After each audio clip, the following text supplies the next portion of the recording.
कोकणातील घर आजच बुक करा. श्रीदेवी शांतादुर्गा कन्स्ट्रक्शन, वडाचा पाट शांताई गृह संकुलन प्रकल्पामधील 8 बंगलो.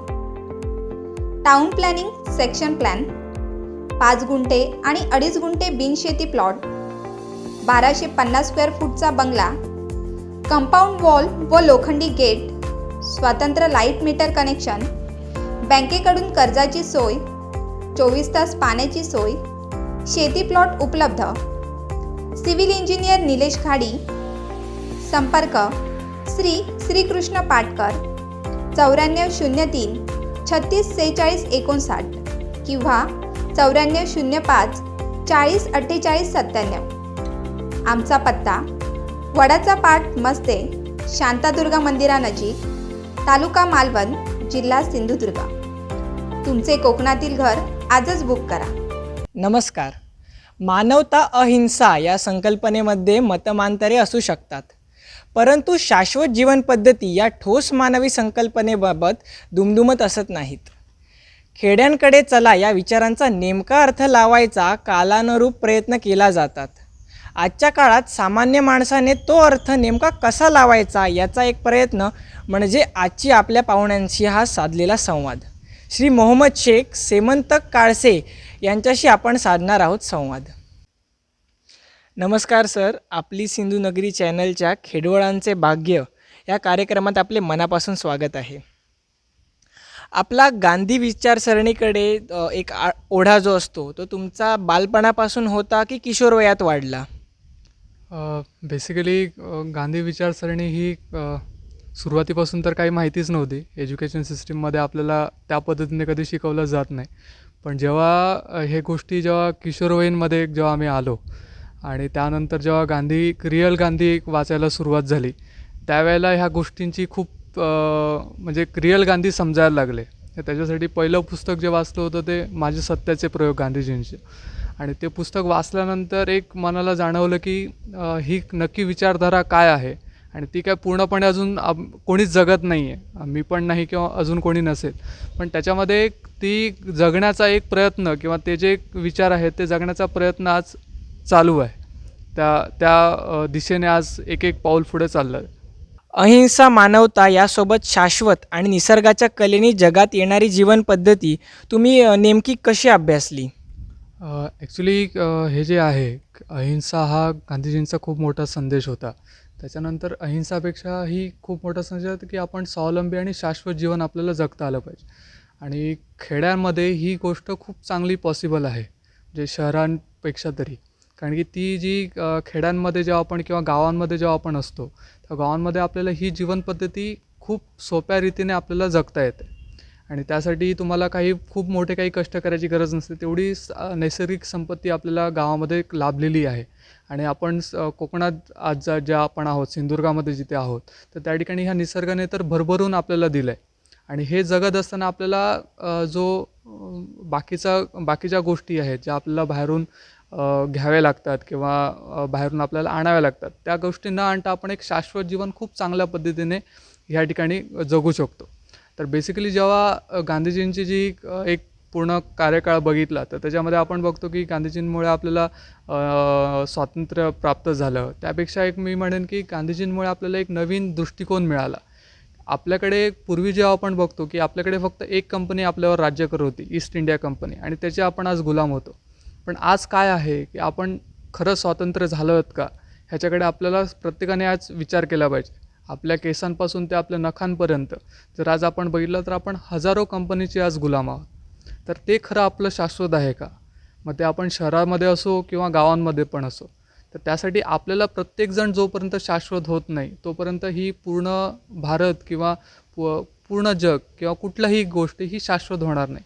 त्यासाठी आपल्याला ही गोष्ट बघावी लागेल की आपण खरोखरच जे गांधीजींनी सांगितलं आहे, जी काय संकल्पना सांगितली शाश्वतची, ती संकल्पना नक्की काय आहे आणि ती आपण संकल्पना कशी राबवू शकतो आपल्या स्वतःच्यामध्ये. आणि त्यासाठी स्वतःमध्ये जेव्हा आपण हे सत्याचे प्रयोग करत राहतो तेव्हा आपल्याला ह्या गोष्टी खूप चांगल्या पद्धतीने जाणवू शकतात. या वाटेवर चालताना तुम्हाला आणि तुमच्या शाश्वत सोबत्यांना समाधान मिळालं असेल, पण या वाटेवर चालताना अनेक कटू अनुभव येतात. ते अनुभव काय होते आणि त्यावर तुम्ही कशी मात केलीत? ॲक्च्युली ह्या वाटेवर चालणं म्हणजे ही जेव्हा मी सुरुवात केली, म्हणजे मी सुरुवात करण्यापेक्षा आमची एक जी सेमंतक ऑर्गनायझेशन आहे त्याच्यामध्ये तेव्हापासून मी जुळलो, तेव्हा स्वावलंबी किंवा गांधीजींची विचारधारा ह्या गोष्टींकडे त्यावेळेला कल आला. त्याच्या अगोदर तर काहीच नव्हतं, काहीच माहिती नव्हतं. तर जेव्हा ह्या गोष्टीमध्ये आम्ही काम करायला सुरुवात केली, ते काम करताना बरेचसे चांगले अनुभव पण आले. वेगवेगळ्या दृष्टिकोनातनं जेव्हा आम्ही काम करतो रिलेटेड, प्रत्येक आमच्यासाठी कुठलाही जो प्रॉब्लेम्स आहे तो सिलेबस आहे.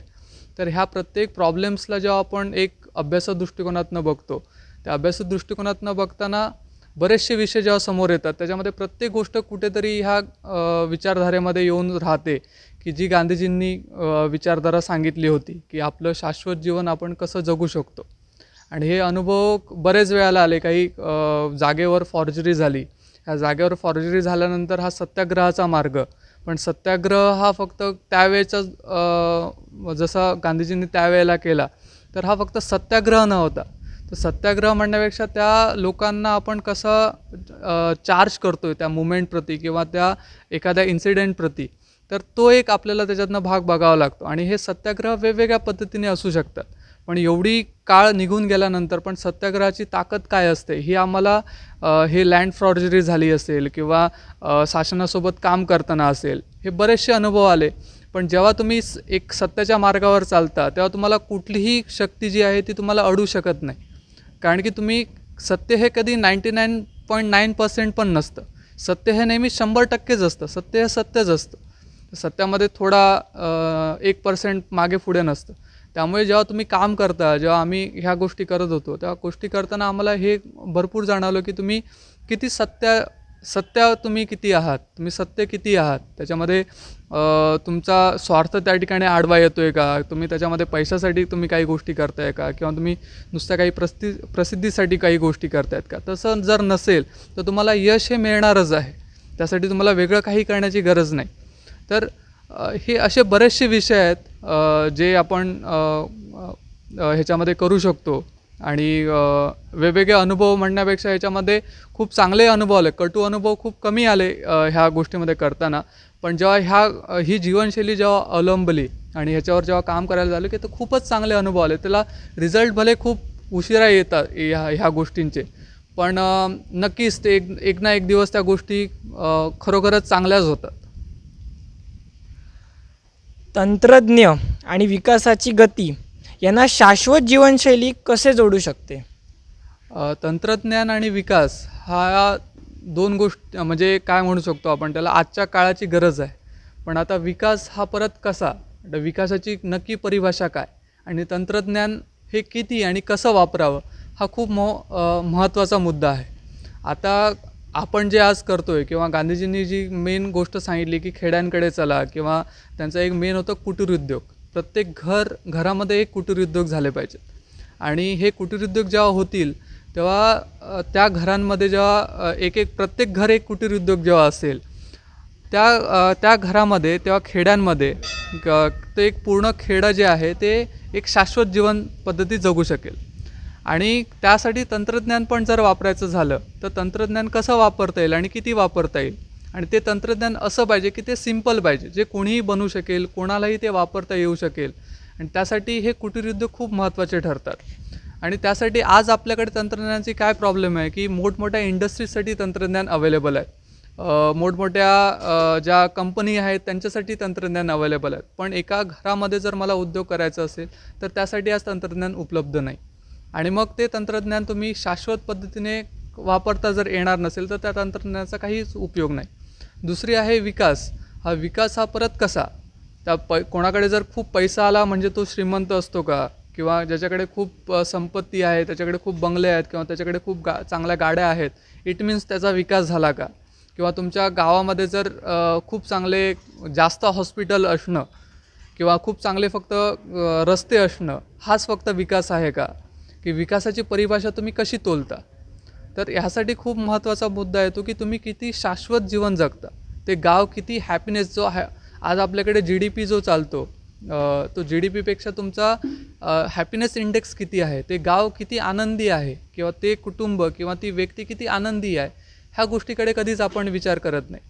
तर त्यासाठी प्रत्येक जर जेव्हा हा विकास घडवायचा असेल तर तुम्हाला प्रत्येक घरामध्ये एक काही ना काहीतरी कुटीर उद्योग झाले पाहिजेत, आणि जे आजकाल पूर्णपणे बंद होत चालले. आणि हे कुटीर उद्योग कधी होतील, जेव्हा तुमच्याकडे त्या गोष्टीचं नॉलेज असेल, तेव्हा त्या गोष्टी तुम्ही त्याला करू शकता. जसं आज आपल्याकडे सिंधुदुर्गामध्ये किंवा आपल्या कोकणामध्ये भरपूर निसर्गाने दिलं आहे, शेतकरी आपल्याकडे आहे, पण त्या शेतकऱ्याने त्याचे बाय प्रोडक्ट केले नाही आहेत. आपल्याकडे एवढी फळं येतात, त्या फळांचे काही बाय प्रोडक्ट कोणी केले नाहीत. आपल्याकडे अशी काही गोष्टी आहेत की ज्या इतरत्र पूर्ण जगभरामध्ये कुठे मिळत नाहीत. जसं कोकम हे जे फळ आहे ते पूर्ण जगभरातनं फक्त आपल्या सिंधुदुर्गामध्ये मिळतं, किंवा फार फार तर गोवा आणि काही रत्नागिरीचा भाग. इतर पूर्ण जगभरामध्ये हे कोकम नाही. पण आज आपण त्या कोकमालाची परिस्थिती काय करून ठेवली आहे, त्याचं उत्पादन आज आपण कसं करतो आहे. खेड्यांकडे चला, फक्त किंवा खेडवळ वातावरण म्हणजे काहीतरी पॅकिंग करून देणं असा हा भाग नाही आहे. जेव्हा तुम्ही विकास म्हणता तेव्हा तुमची क्वालिटी किंवा तुमचं स्टँडर्ड पण तसा असणं गरजेचं आहे. तर जसं कोकम आहे, तर कोकम जर आपण आज वापरला तर कोकमाची फळांपासून आपण आमसुलं करतो, किंवा त्याच्या बियांपासून एक चांगला बटर बनतो. तर हा जो बटर जर प्रत्येक घरामध्ये पूर्वी होत होता आणि आता तो पूर्णपणे नष्टच झाला आहे, कोणीच ते वापरत नाही आहे. आणि तोच बटर आज आपण अमूल बटर हे आज आपण बाहेरून घेतो आहे. आज तेलाचे भाव खूप प्रचंड वाढले, आणि आता ते प्रत्येकजण म्हणते की आज तेलाचे भाव खूप वाढलेत आणि आता आपण काय करायचं. पण पूर्वी प्रत्येक घराघरामध्ये तेल बनत होतं आणि त्यासाठी काहीच कॉस्ट गरज नाही. जे कोकमापासून बियांपासून जेव्हा ते बटर बनतो, त्या बटर जर तुम्ही घरात वापरला तर तुम्हाला त्याची कॉस्ट काहीच नाही आहे, तुम्ही फुकट त्या गोष्टी करू शकता. पण आज आपण अवलंबून आहोत परत कुठल्या तरी दुसऱ्या कंपनीशी. तर ह्या जर काही गोष्टी झाल्या, आता आपण क्रीम वगैरे मोस्टली सगळ्या महिला वगैरे क्रीम वापरतात, फेस क्रीम वगैरे. तर ह्या फेस क्रीममध्ये परत काय होतं की तुम्ही निव्हिया क्रीम किंवा बाकीच्या कंपनीच्या क्रीम वापरता. त्या क्रीम जर तुम्ही स्वतः घरी पण बनवू शकता आणि त्याच्यामध्ये कोकम बटरच असतो. तर अशी काही उत्पादनं आहेत की ज्या तुम्ही तुमच्या घरापासून, तुमच्या स्वतःपासून जर चालू केली तर तुम्हाला बाकीच्या काहीच गोष्टींची गरज नाही. जसं आपल्याकडे फणस जो आहे, तो फणस खूप प्रचंड प्रमाणात उपलब्ध आहे. आता जो आपल्याकडे 2 प्रकारचे फणस येतात, एक रसाळ फणस आणि एक कापा फणस. तर रसाळ फणस तर अक्षरशः फुकट जातो. तर या फणसापासून पण वेगवेगळ्या गोष्टी आपण बनवू शकतो, त्याची उत्पादनं बनवू शकतो. तर ती उत्पादनं काय असतील, तर फणसापासून खूप चांगलं लोणचं बनतं, फणसाच्या बियांपासून खूप चांगली कॉफी बनवू शकते आणि ती आम्ही बनवतो. दुसरी गोष्ट, टायकळा जी आपण भाजी खातो तर फक्त भाजीच खातो, तर टायकळ्यांच्या बियांपासून पण चांगली कॉफी बनते. मग त्यासाठी तुम्हाला बाहेर कुठे जायची गरजच नाही आहे. तर ती उत्पादनं जर तुम्ही प्रत्येक घरामध्ये जर बनली आणि त्या प्रत्येक घरामधनं जर ह्या गोष्टी व्हायला लागल्या तर तुम्हाला हे गाव जे आहे हे विकासच होईल गावाचा. आणि त्या गावाचा विकास झाला तर ते हा खरा ॲक्च्युली विकास आहे की तुम्ही इकडची साधनसंपत्ती वापरून तो तुम्ही त्याच्यातनं काहीतरी गोष्टी करताय. तर त्यामुळे हे गोष्टी बघायला लागतील की तंत्रज्ञान आणि विकास, ती विकासाची परिभाषा नक्की काय आहे आणि तुम्ही कुठल्या पद्धतीचा विकासाची आपल्याला गरज आहे. खेड्यांकडे चला या गांधीजींच्या विचाराचा तुम्हाला अभिप्रेत असलेला अर्थ काय? खेड्यांकडे चला इन द सेन्स काय की तुम्ही ती विचारधारा अवलंबला की आज शहरं कशी बनली, शहरांकडे लोक कशी वळू लागली. तर शहरांमध्ये जेव्हा लोक जायची तेव्हा फक्त कामधंद्यासाठीच लोक जायची, तिकडे काही संस्कृती नव्हती किंवा तिथे काही जीवनपद्धती नव्हती. खेड्यांकडे चला इन द सेन्स की तुम्ही त्या निसर्गाची त्या काही संस्कृती आहे, ती जीवनपद्धती आहे, ती कंजर्व करणं, त्याचं संवर्धन करणं गरजेचं आहे. खेड्यांकडे चला फक्त म्हणजे तुम्ही खेड्यांकडे या, पण विचारधारा जेव्हा तुमची बदलता किंवा विचारधारा जर तुमची शहरीच राहिली तर तुम्ही खेड्यांकडे येऊनही तुमचा काही फायदा नाही. तरी खेड्यांकडे चला म्हणजे काय की तुमची विचारधारा बदला, तुम्ही विचार करण्याची जी तुमची शक्ती आहे, तुम्ही तुमची विचारधारा काय आहे. जर एखादा माणूस शहरामध्ये राहून पण जर गावाची विचारधारा त्याच्यामध्ये असेल तर तो माणूस कुठेही राहून गाव वसवू शकतो. त्यासाठी फक्त एक झाडं झुडपं आहेत आणि पण तुमची मानसिकता जर शहरी असेल, आता शहरी म्हणजे काय की तुम्ही प्रत्येक गोष्ट बाहेरून आणण्याचा प्रयत्न करताय. की तुमचे प्रत्येक गावाकडे जेव्हा आपण राहतो तर गावामध्ये जर राहणारा जो एक कुठलाही मनुष्य असेल किंवा आपण गावातली लोक आहेत ते निसर्गाला, आसपासच्या समाजाला एकत्र राहून एकमेकांशी संबंध राहून जगण्याचा प्रयत्न करत असतात. ते शहराकडे तसं होताना दिसत नाही. शहरामध्ये बाजूच्या घरामध्ये कोण राहतो हे पण आपल्याला माहिती नसतं, पण गावामध्ये प्रत्येक माणूस हा एकमेकांशी जुळलेला आहे, इकडच्या निसर्ग संपत्तीशी जुळला आहे, इकडच्या प्रत्येक घटकाशी तो माणूस जुळलेला असतो. तर ते अभिप्रेत आहे की तुम्ही खेड्यांकडे चला, इन द सेन्स तुम्ही ती विचारधारा, ती संस्कृती जपण्याचा आज प्रयत्न करा. की ती भले कोकणातली असो किंवा प्रत्येक ठिकाणातली. आपलं भारत देशाचं एक वैशिष्ट्यच असं आहे की विविधता आहे आपल्याकडे आणि त्या प्रत्येक ठिकाणची एक वेगवेगळे वैशिष्ट्य आहे. तर ती वैशिष्ट्य समजून घेणं आणि ती विचारधारा समजून घेऊन ती विचारधारा आपल्या अंगामध्ये आणणं म्हणजे तुम्ही खेड्यांकडे चला, असं मला वाटतं. आजच्या घडीला सेमंतक आणि मोहम्मद शेख यांचा समाजासाठी संदेश काय? समाजासाठी संदेश म्हणजे काय की आज जे आपण बघतोय की आज प्रत्येक ठिकाणी आज आपण गुलाम होत चाललो आहे प्रत्येक कंपनीचे. ते न होता आपण शाश्वत जीवन आपलं कसं जगू शकतो आणि त्यासाठी लागणारे आपल्या कोकणामध्ये जर आता आम्ही सिंधुदुर्गात आहोत, तर या सिंधुदुर्गामध्ये निसर्गाने आपल्याला भरभरून दिलं आहे. त्याची आपल्याला जाणीव आज कुठल्याच लोकांमध्ये नाही, आपल्या खऱ्या सिंधुदुर्गामध्ये नाही आहे. बाहेरची लोक येऊन आपल्याला म्हणतात की तुम्ही किती स्वर्गात राहता, पण ते स्वर्ग जे आपण राहतो त्या इकडच्याच आपल्या लोकांना माहिती नाही की आम्ही स्वर्गात राहतो आहे. त्याची जाणीव आज प्रत्येकाला झाली पाहिजे आणि ती जेव्हा जाणीव होईल त्यासाठी आपल्याला काहीच करायची गरज नाही. आपला कोकणातला माणूस खूप हुशार आहे. त्यासाठी त्याला कुठलीही ट्रेनिंगची गरज नाही, त्याला कुठली फिलॉसॉफीची गरज नाही, त्याला कसलीच गरज नाही. फक्त एकच जाणीव त्याला झाली पाहिजे, ती जी निसर्गाबद्दल जी आत्मीयता आहे किंवा ज्या निसर्गाने आपल्याला आजपर्यंत एवढं दिलं आहे त्याबद्दल जेव्हा तो आत्मीयता बाळगेल तेव्हा ह्या सगळ्या गोष्टी, ह्या सगळी शाश्वत जीवनपद्धती, गांधीजीची विचारधारा तो अंमलात आणण्याचा नक्कीच प्रयत्न करेल. आपण आपला बहुमूल्य शाश्वत वेळ आपली सिंधुनगरी न्यूज चॅनलसाठी दिला, त्याबद्दल आपली सिंधुनगरी न्यूज चॅनलच्या टीमकडून आपल्याला खूप खूप शुभेच्छा.